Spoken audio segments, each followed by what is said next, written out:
ప్రేక్షకులందరికీ నమస్కారం. 2024 సంవత్సరం నవంబర్ 24వ తేదీ నుండి నవంబర్ 30వ తేదీ వరకు గల వారఫలాల్లో కర్కాటక రాశి వారికి ఎలా ఉండబోతుంది, ఆ వివరాలు ఏమిటో తెలుసుకోబోయే ముందు మీరు ఏమైనా సమస్యలతో బాధపడుతుంటే వాటి పరిష్కారం కోసం మీరు స్క్రీన్ మీద కనిపిస్తున్న మా గురువు గారి నెంబర్ కి కాల్ చేసి మీ సమస్యలకి తగిన పరిష్కారం పొందండి. ఖచ్చితంగా మీ సమస్య పరిష్కారం అవుతుంది. అలాగే మీరు మొదటిసారి మా ఛానల్ ని చూస్తున్నట్లయితే వెంటనే సబ్స్క్రైబ్ చేసుకోండి. ఇక పూర్తి వివరాల్లోకి వెళ్తే కర్కాటక రాశి వారికి ఈ వారం బృహస్పతి 11వ ఇంట్లో ఉండడం వల్ల శారీరక మరియు మానసిక తృప్తిని పొందుతారు. అలాగే శారీరక మరియు మానసిక ప్రయోజనాల కోసం ఈ వారం క్రమం తప్పకుండా ధ్యానం మరియు యోగా చేయడం చాలా ఉపయోగపడుతుంది. అటువంటి పరిస్థితుల్లో ఇంటి వెలుపల వెళ్ళండి మరియు స్వచ్ఛమైన గాలి వంటి కొన్ని కార్యకలాపాల్లో మీ భాగస్వామ్యాన్ని నమోదు చేయండి. అలాగే మీ కోరికలు ఈ వారం ప్రార్థనలు మరియు అదృష్టం ద్వారా నెరవేరుతాయి, ఎందుకంటే ఈ సమయం మీకు అదృష్టంతో మద్దతునిస్తుంది.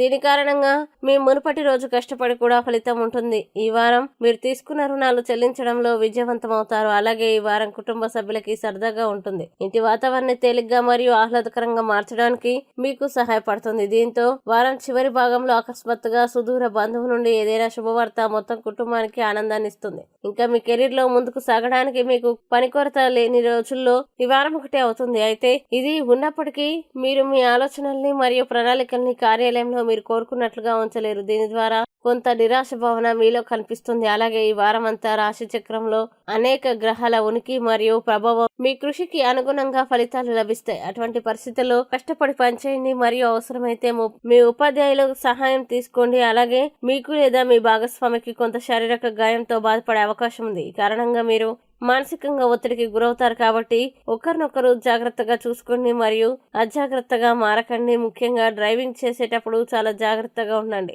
ఇక కర్కాటక రాశి వారు ఈ వారం చేయాల్సిన పరిహారాలను గనుక చూసినట్లయితే ప్రతిరోజు 11 సార్లు ఓం సోమాయ నమః అని జపించండి. మంచి శుభ ఫలితాలని పొందుతారు. అలాగే ఈ వారం కర్కాటక రాశి వారికి అనుకూల తేదీలు గనుక చూసినట్లయితే వీరికి 26వ తేదీ చాలా మంచి రోజు. ఈ తేదీలో ఏ పని ప్రారంభించినా సరే మంచిది. ఈ వీడియోని లైక్ చేయండి, షేర్ చేయండి మరియు మీరేమైనా సమస్యలతో బాధపడుతున్నట్లయితే వాటి పరిష్కారం కోసం ఒక్కసారి గురువు గారి నెంబర్ కి కాల్ చేసి మీ సమస్యలకి తగిన పరిష్కారం పొందండి. ఖచ్చితంగా మీ సమస్య పరిష్కారం అవుతుంది. ఇంకా మీరు అనుకున్నటువంటి అన్ని పనుల్లో అంతా మంచి జరగాలని కోరుకుంటూ సర్వే జన సుఖినో భవంతు.